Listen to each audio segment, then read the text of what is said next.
Fala aí pessoal, seja muito bem-vindo a mais um vídeo do blog Engenheiro de Custos. Quem está falando é o Gustavo e nesse vídeo eu vou falar sobre as habilidades essenciais do engenheiro de arquiteto de obras, tá? Então, o que você precisa para executar bem uma obra, né? Gerenciar uma obra. Alguns falam tocar, mas tocar parece que é tocar de qualquer jeito. Mas como você pode fazer a gestão da sua obra, fazer, né, começar bem se você está começando uma empresa, você foi promovido para obras.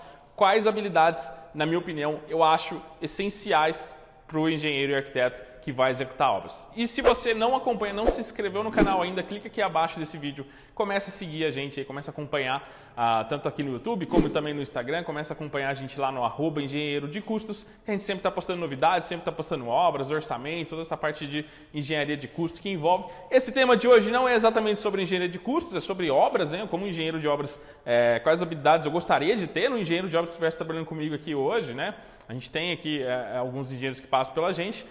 E eu gostaria de ter essas habilidades, gostaria de ter esse conhecimento também quando eu comecei. Então é um conteúdo bem legal, bem bacana de você entender lá. Se eu tivesse conteúdo lá atrás, quando eu comecei nas obras, facilitaria muito a minha vida. Então acho que vai ajudar vocês também. Então vamos lá, vamos começar pelas habilidades. Eu separei em duas partes, tá? Fiz algumas anotações aqui, que são habilidades técnicas e habilidades não técnicas, né? São habilidades que não envolvem muito a parte técnica, mas também que eu acho que são essenciais aí para vocês executarem as obras, tanto como engenheiro, como arquiteto está começando, ou se você está pensando em fazer a faculdade, é legal você entender isso aqui antes também, para ver se tem a ver com você ou não, né? Até vou comentar um pouco mais sobre isso ao longo do vídeo, tá? Então vamos lá, nas habilidades técnicas, né? A gente já puxando aqui para o nosso lado, custos é uma parte fundamental. Então eu coloquei aqui controle de custos, que seria orçamento, planejamento de obra, parte do cronograma, né? A hora que você já recebe a obra, que nem a empresa ganhou uma licitação e você vai ser o responsável pelaquela obra, o primeiro documento que você recebe é uma planilha, né? Então você recebe uma pasta, geralmente, né? Dependendo da empresa tem esses processos mais organizados, outras nem tanto, mas você recebe uma pasta com a planilha do orçamento que ganhou a licitação.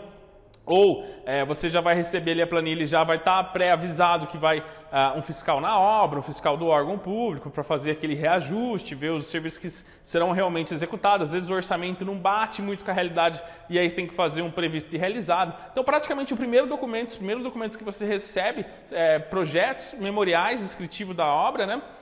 A parte do orçamento e o cronograma, tá? Às vezes nem tem um cronograma, você tem que fazer, você vai ter que desenvolver esse fixo financeiro e também o previsto e o que vai ser realizado de fato, até para ser antecipado, se tiver algum tipo de aditivo, se não vai dar para, né? Às vezes não dá para executar com o orçamento previsto e aí você já tem que meio que ir preparando esses pleitos e meio que já ajustando isso logo no início. E isso mostra já uma certa até maturidade, tanto da empresa como do profissional, se você já tiver essas informações em mente. Então, parte de orçamento e planejamento de obras, coisas que a gente fala muito aqui, são essenciais e é preciso você entender, tanto para usar no orçamento e no planejamento, fazer algum reajuste, como para medições. Você vai fazer medições de empreiteiro, toda a parte de orçamento, toda a base que a gente ensina de orçamento serve para fazer medições na obra, medições no campo, quantificar lá o que considera vãos abertos, sem considerar vãos. Então tudo isso faz parte do pacote aí na parte de controle de custos. E não só isso, tem as métricas também para ir medindo, né? Então você tem ali o previsto e o realizado, você vai acompanhando, o cronograma, você vai acompanhando também de execução.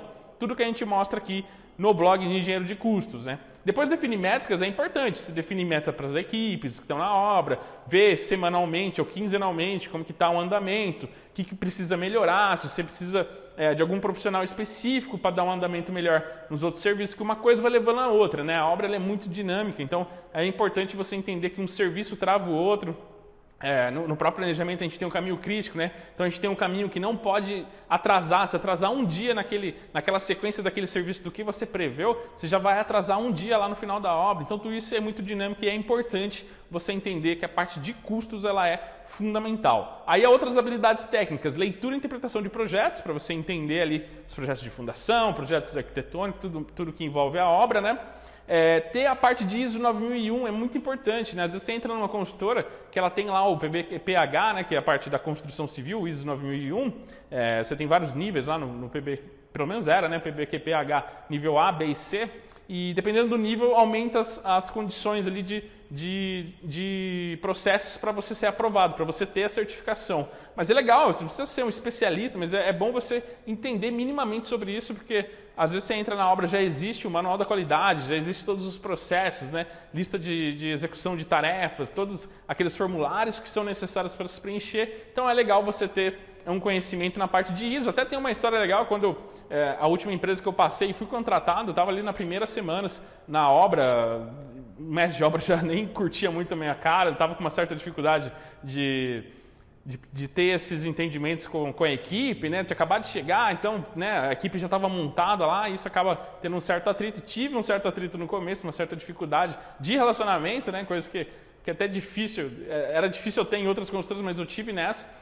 E a hora que eu cheguei do almoço, fui almoçar, a hora que eu cheguei, estava o mestre, toda a equipe lá, 15 pessoas, fazendo a parte da cobertura da serra. Então a gente tinha a serra ali para o pessoal da carpintaria e estava fazendo a cobertura. Então a hora que eu cheguei do almoço, meu coordenador tinha ligado, falado, vai o diretor da empresa, que é um dos donos, tal, ele vai passar aí, deixa a obra organizada. O cara, ele era conhecido lá por ser bem carrasco assim nessa parte, ele dava bronca mesmo, então o pessoal tinha medo dele. Meu coordenador mesmo parecia que tinha medo dele e me ligou para avisar, né? Falou, toma cuidado que vai aí, mantém a obra limpa, tudo, que daqui a pouco ele deve estar chegando aí. A hora que eu cheguei do almoço, ele já estava lá na frente da obra, assim, a obra lá embaixo ocorrendo. E aí eu cheguei, parei do lado dele e vi lá o pessoal cobrindo aquela serra. E como eu já tinha uma certa experiência em ISO da consultora anterior, participei muito dos processos de ISO, eu vi cobrindo a serra e nunca tinha visto isso em lugar nenhum, né? A não ser que você coloque no manual da qualidade que você faz isso na sua obra, você não é obrigado, não é uma coisa que é obrigatória. Então, tinha um consultor lá, tinha uma consultoria sendo feita no escritório, lá no administrativo na cidade, e na obra estava o pessoal executando lá, desesperado, todo mundo maluco. Esse proprietário também já bem nervoso, assim, já bem estressado. E aí eu peguei o telefone e liguei do lado dele, ele estava ali, também estava de certo ponto me avaliando também, me testando. Liguei do lado dele, liguei para o consultor que entrou na empresa e falei, olha, no manual da qualidade fala que a gente precisa cobrir a serra. E aí ele já assustou, porque alguém falar de manual da qualidade para um cara que é consultor, já vê que a pessoa já sabe alguma coisinha, né? Falei que item do manual tem isso, porque lá na obra eu estava sem o manual, não tinha o manual lá na hora, ali no campo, talvez estivesse no escritório, mas não tinha no campo. Ele falou, olha, não tem, Gustavo, se quiser, não precisa fazer. Eu falei, tô perdendo tempo aqui com um monte de pessoa cobrindo, sendo que a gente tinha que estar fazendo outras coisas. Então, na hora eu já pedi para parar, então eles pararam lá de cobrir e a gente foi ver coisas de armazenamento de bitolas, de bitolas de armadura, que era um item crítico, que é a parte de armazenamento que estava no manual, onde separava as bitolas por cores, mas estavam no chão, então tinha que fazer uma base. E foi realmente matar os elefantes que tinham ali, que a gente tinha um prazo bem curto, tinha uma semana para ter a parte da auditoria da certificação. Então, só nisso, nessa primeira semana, só de eu ter feito isso, fiz do lado do cara ali, que era um dos proprietários, você já ganha um certo ponto. Então, se você não tiver esse conhecimento, fica difícil, né? Então, as primeiras dicas para entender um pouco sobre ISO primeiro, você lê o manual, então tudo que estiver escrito no manual você vai ter que executar depois. Então, se no manual fala que você entra na obra e faz uma dancinha do TikTok, um exemplo bem tosco, você vai ter que fazer a dancinha na hora que você chegar na obra, mas praticamente isso serve para tudo. Você acaba escrevendo lá que você faz armazenamento de cimento de um certo jeito, né, de um local específico, sem encostar na parede, é isso que você vai ter que fazer na obra. Não é nada mais do que isso, você tem um controle da qualidade da obra em si, mas tudo isso é descrito no manual, só que as pessoas geralmente não têm tempo, acabam não lendo, então aí vai uma recomendação de uma parte bem importante já para vocês não só se destacar, mas também não ter dor de cabeça quando está muito próximo da parte de certificação de ISO, tá? Falei um pouco de ISO aqui, mas não precisa ser especialista, só entender disso você já vai estar bem à frente dos demais. A outra parte técnica é entender dos métodos construtivos, então tudo que você envolve a obra, você vai executar. Então é importante você ter uma noção, né, de você está passando o serviço para o mestre, para o pessoal que está executando, você precisa entender de como é feito o serviço. Então, conferir uma ferragem, fazer parte básica, né, pelo menos. Né? Se você não tem essa parte de método construtivo, eu também recomendo que você estude por fora. Então, vai fazer uma calçada, precisa saber quantos metros você corta para fazer a junta de dilatação, tudo isso precisa saber, que às vezes o mestre tem dúvida, ele vai vir te perguntar, e aí é legal que você saiba o que fazer. Várias vezes a gente já teve que instruir, principalmente os que estão começando, né? Claro que os mestres mais experientes vão entender muito mais disso, vão ter muito mais experiência que você, se você estiver no início, é claro, mas é sempre bom você ter esse tipo de conhecimento também na parte do mestre consultivo, que não vai ajudar somente na obra, também ajuda no orçamento, ajuda no planejamento, para você entender a sequência da obra, o quanto de tempo que gasta, tudo isso é bacana, mas você pode também consultar o mestre, tirar essas dúvidas e entrar ali, discutir ali e chegar numa conclusão, tá? As habilidades não técnicas agora. Tudo isso faz parte então do bolo de técnica. Agora a gente vai falar das habilidades não técnicas, mas que são importantes na minha visão.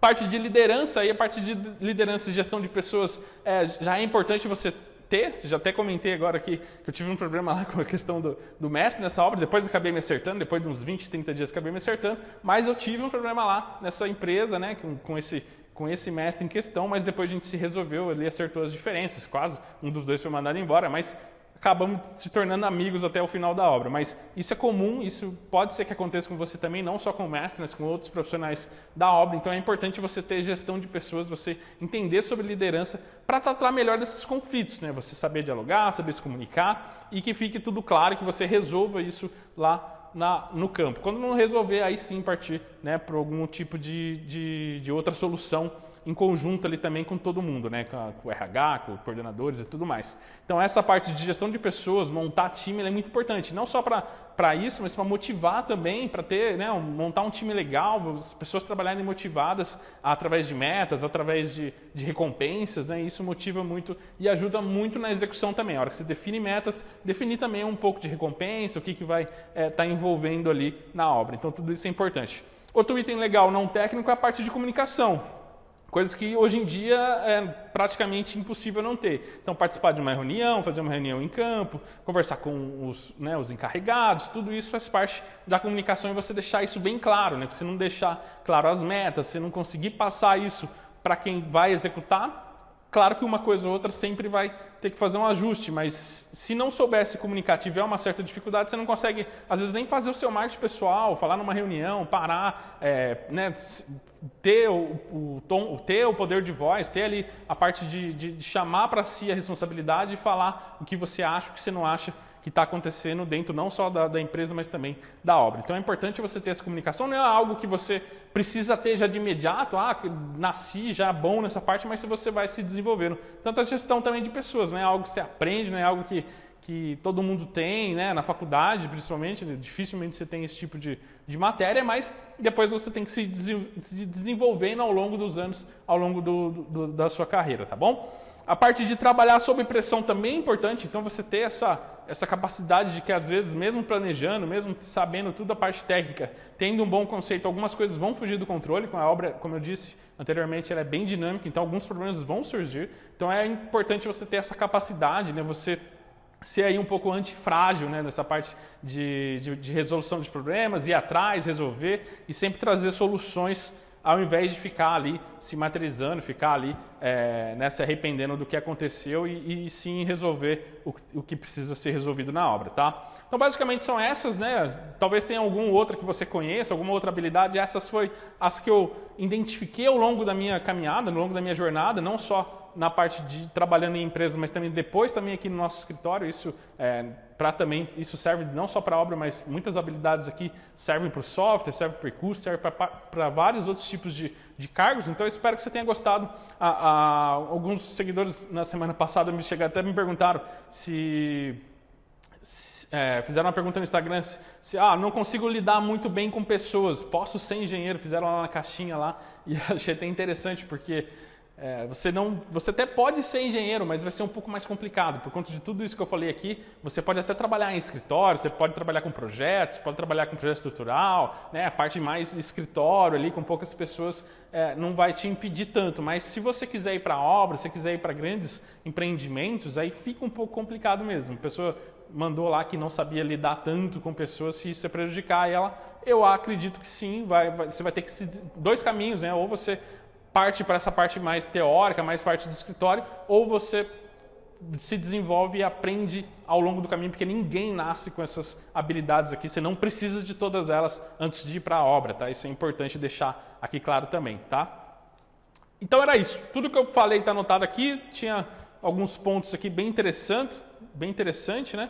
É importante você deixar isso claro, as habilidades que você precisa para desenvolver bem. São mais de 10 aqui, mas eu acredito que se você pegar algumas aqui e já se antecipar antes de ir para a obra, você vai conseguir ter um bom resultado como um engenheiro gestor, né? Isso que é importante. Hoje em dia é difícil encontrar bons gestores, né, que não sejam empreendedores já, mas é bem difícil de você encontrar bons gestores. Se você alinhar tudo isso aqui, você vai conseguir e vai ter um ótimo resultado e conseguir se destacar já aí nas primeiras semanas da empresa que você for contratado, ou se você quiser procurando um perfil de profissional, você vai conseguir identificar aqui através desse vídeo. Espero que você tenha gostado dessa parte, dessas habilidades, e eu te vejo aí no próximo vídeo. Um forte abraço.